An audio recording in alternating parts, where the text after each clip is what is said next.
Okay, welcome sa ating YouTube channel. So, mapagpalang araw sa ating lahat. So, ngayon, tatalakayin natin is the digit problems. So, sa digit problems, we are to solve this by algebra and let us know kung paano natin siya masasolve effectively. So, kapag digit problems, ina-analyze natin yung worded digit problem.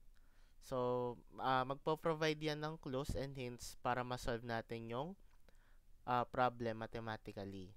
So, ang pinakaunang step or pinakaunang gagawin nyo is to analyze the variables. Let's say, for example, sa hundreds, pwede kang mag-assign kay x, and then tens kay y naman, and z for 1. So, yung iba, may ginagawa naman ng iba is yung initial nung bawat digit. Let's say, hundreds, that is h, tens, that is t, and o, that is ones. So, kahit ano naman doon, kahit anong variable ang i-assign mo, as long as you execute the solution correct. Okay? And then, next step, pagkatapos mo ma-identify yung variables, mag-generate ka ng equations. Let's say, for example, the sum of the two-digit number is 10. So, pwede mo siyang i-assign as y plus z is equals to 10. Kaya y plus z, kasi yung y, inassign natin earlier as an example for tens digit, and then z for ones. Okay? Ngayon, nung nagbigay tayo ng statement that the sum of the two-digit number is 10, doon na siya na-apply yung mga variables natin. Okay? That is y plus z is equals to 10. Next, third step is isosolve mo yung equations by algebra. Gaya ng sinabi natin earlier, pwedeng transposition, substitution, elimination, and other methods na pwede nating i-apply. Okay? And then the last step is to double check your answer by substituting the values. Kapag nag-satisfy sa problem, then your answer is correct. Okay? So, engineer, paano po ba malalaman or paano po gawin tong mga steps na to? Sige, let's solve some examples para hindi tayo malito or maguluhan. Okay, for problem number 1, meron tayong problem dito. Let me read it first. Given that a two-digit number has a sum of 9, and if we interchange the digits in the number, then we have a new number that is 63 greater than the original number. So, ang tanong, what is the original number? So, puro number engineer, paano po ba masasolve to? Sige, ang pinakaunang step, di ba, is analyze yung variables. So, let's say 2-digit. So, para sa akin, mas comfortable ako na x and y. So, x will be tens and y will be ones. Pwede rin namang tens, that is t, and then o is ones. Okay?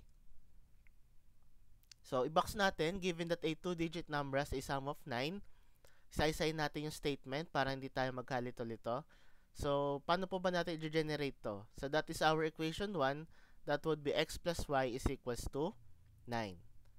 Next, and if we interchange the digits in the number, then we have a new number that is 63 greater than the original number. So, paano natin i-generate to? So, meron tayong original number that is 10x plus y. Okay? So, si 10x, kaya 10x kasi nasa 10 siya, and then y, that is 1. So, solo lang si y. Kapag pinagbaliktad natin, that is 10y plus x. So, yun po yung meaning ni interchange number. So, therefore, meron tayong 10y plus x is equals to 10x plus y plus 63. So, yun yung magiging equation to natin. Okay? So, pag sinimplify natin sa equation 2, so that is 10y, tinranspose natin si y sa kabila, that is minus y, minus 10x plus x equals to 63. So, basically, lahat ng may variables nasa kaliwa, and then lahat ng walang variables nasa kanan. So, that is 9y minus 9x is equal to 63. So, divisible siya by 9. Pwede natin isang i-divide. So, that is y minus x equals to 7. Or pwede natin gawing y is equals to 7 plus x. Ngayon, pwede natin isolve yung value ni x by substituting the value of y sa equation number 1. So, sa equation number 1, that is x plus y is equals to 9. So, substitute lang natin si y, that is equals to 7 plus x. So, ang ginawa, pinalitan lang yung y ng 7 plus x. So, that is 2x equals to 9 minus 7. 2x equals to 2 over 2. X equals to 1. So, yun yung tens digit natin. Okay? That is x. Ngayon, paano po makukuha si y? So, pwede natin substitute yung value ni x sa equation number 1 para makuha si y. Or the ones digit. So, that is x plus y is equals to 9. 1 plus y is equals to 9. Y is equals to 9 minus 1 is equals to 8. So, yung digit pala natin or original number is 18. So, that is for problem number 1. Okay?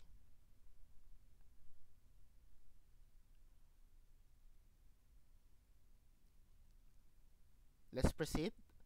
Problem number, ayan, so, problem number 1 pa din. So, yung last step, pwede natin siya i-check. So, kunyari, hindi ka confident na yung sagot mo ay ganito, ganyan. So, pwede nyong gawin to, which is substitute yung values. So, that is x plus y is equals to 9.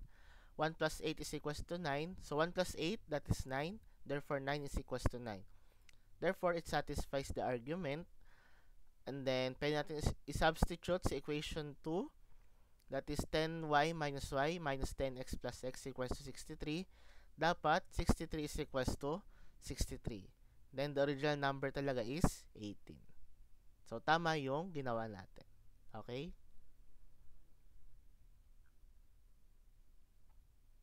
Okay, next. Problem number 2. The sum of the digits in a 2-digit number is 5. If the tens digit is 3 less than the ones digit, determine the number. So, ang pinakaunang gagawin, analyze the variables. X is tens, y is ones. Pagkatapos mo identify yung variables, kailangan mo mag-generate na equation based dun sa statements. Isa-isayin natin. The sum of the digits in a 2-digit number is 5. Therefore, equation number 1 is x plus y is equals to 5. If the tens digit is 3 less than the ones digit, that is x is equals to y minus 3. Kaya y minus 3, di ba? The tens digit is 3 less than the ones digit. We can write equation 1 as y is equals to 5 minus x. And then, pwede natin siya isolve algebraically. So, pwede natin substitute sa equation 1 kay equation 2. That is x equals to 5 minus x minus 3. Lahat ng may variables, ilipat sa kaliwa. Lahat ng walang variables, ilipat sa kanan. So, that is x plus x equals 5 minus 3. 2x equals to 2. Dividing both sides by 2, x equals to 1. So, yun yung tens digit natin. Okay, para makuha naman yung ones digit or si y, substitute natin yung value ni x kahit saan sa equation 1 or equation 2.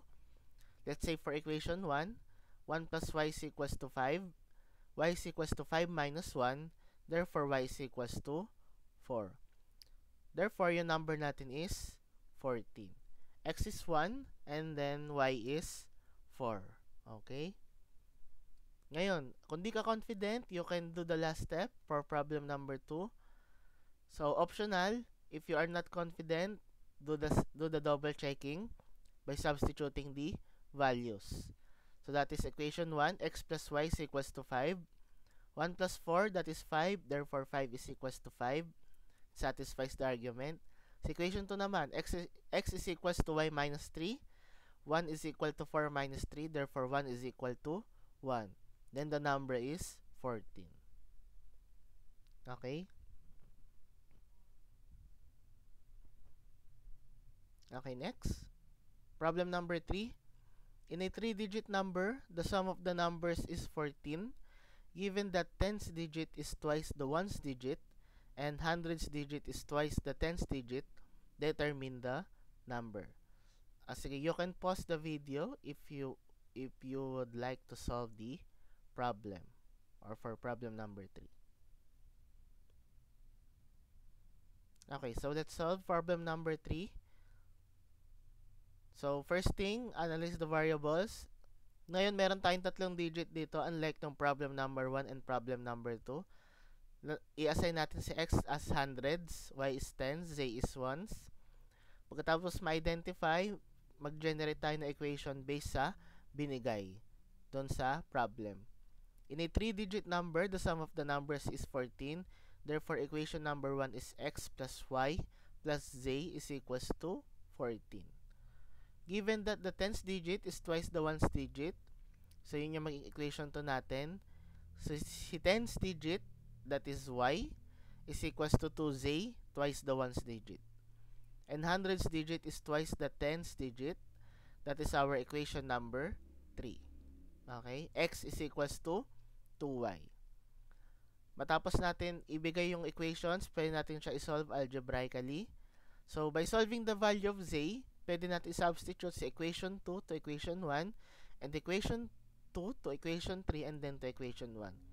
So, engineer, paano po ba to? Ang dami pong equation, nakakalito po. Sige, isa-isa natin. Equation 2 to equation 3, and then to equation 1. Sa equation 3, x equals to 2y. Equation 2, y is equals to 2z.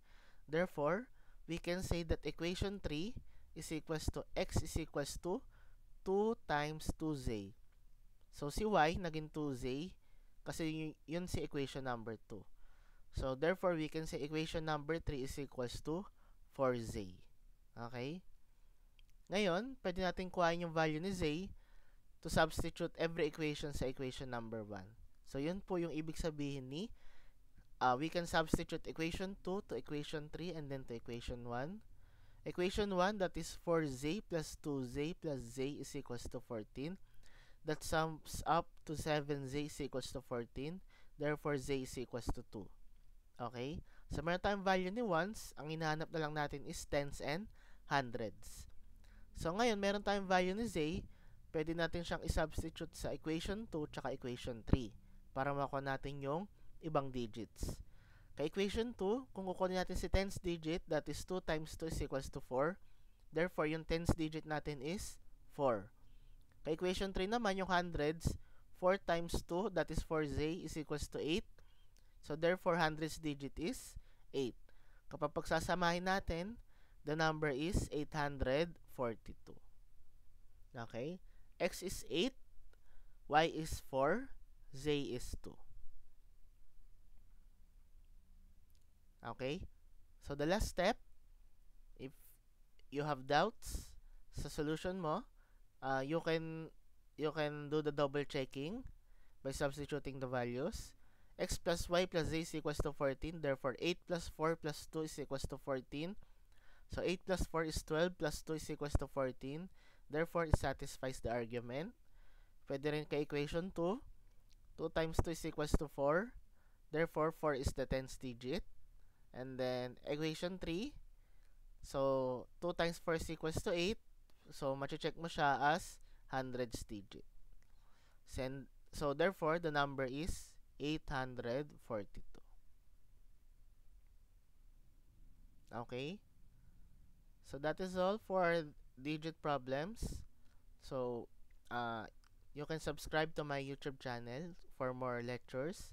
And also, please like and share this video in order for the others to learn about the digit problems. Thank you for watching.